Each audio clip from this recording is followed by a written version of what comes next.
a really interesting story. So 5 days ago, last Wednesday, the FAA ordered a ground stop on all air travel in the U.S. That meant that not a single commercial or private aircraft was allowed in the skies over this country. And that's very serious. Hard to overstate the seriousness of that, actually. The only other time this country has imposed a national ground stop was after 9/11, the terror attacks 21 years ago. So it's a huge deal. What happened?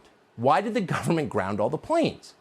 So people ask, but initially no one seems to know. Pete Buttigieg, who runs the transportation department, which oversees the FAA, went on TV to say he was not quite sure.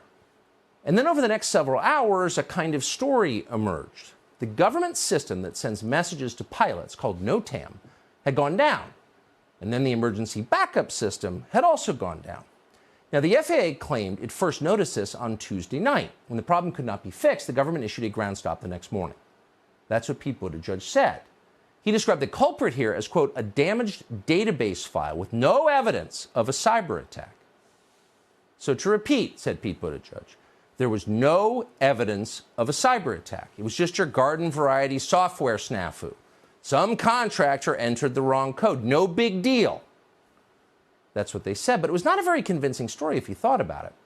Shutting down all commercial air travel in this country, even for a morning, is a very serious thing to do. U.S. airlines haul close to 750 million people every year. Air travel is essential. It's also potentially dangerous. So for a lot of reasons, it is imperative that our system works perfectly. But one day, our system just shut down for no real reason. Is that what you're telling us? Yes, explained Pete Buttigieg with a straight face.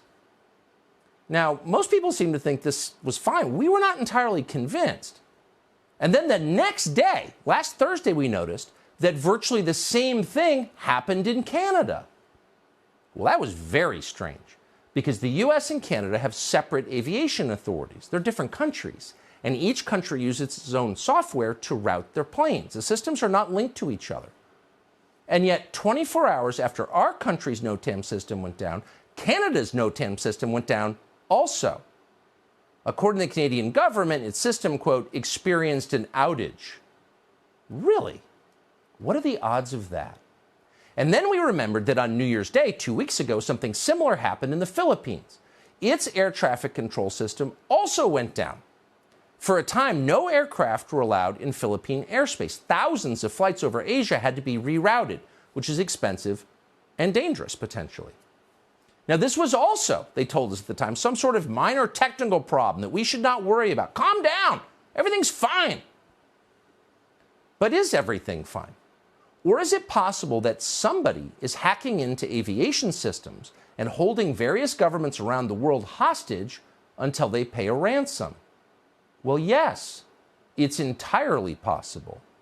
In fact, for example, in the summer of 2020, UCSF Medical School paid more than $1 million in Bitcoin, and they paid it in order to get access to their own computers, which had been frozen by hackers. They were held up for ransom. So what if the same people or similar people just did something very much like that to the FAA, and then to the government in Canada, and also the government of the Philippines? Now, if that were actually happening, the Biden administration would never tell us in a million years. They would lie about it like they lie about everything else. They would have Mayor Pete claim it was a software glitch from a contractor.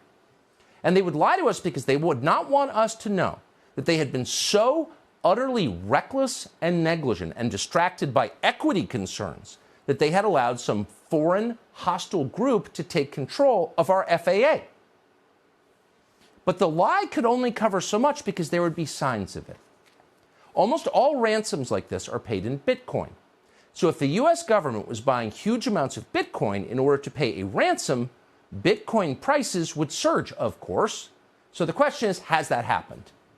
Oh, yes, it has happened. Since the nationwide ground stop last Thursday, the price of Bitcoin has shot up about 20%. Is that a coincidence? We asked Pete Buttigieg to come on the show tonight to let us know. Unfortunately, he did not respond to our request, so we'll keep asking.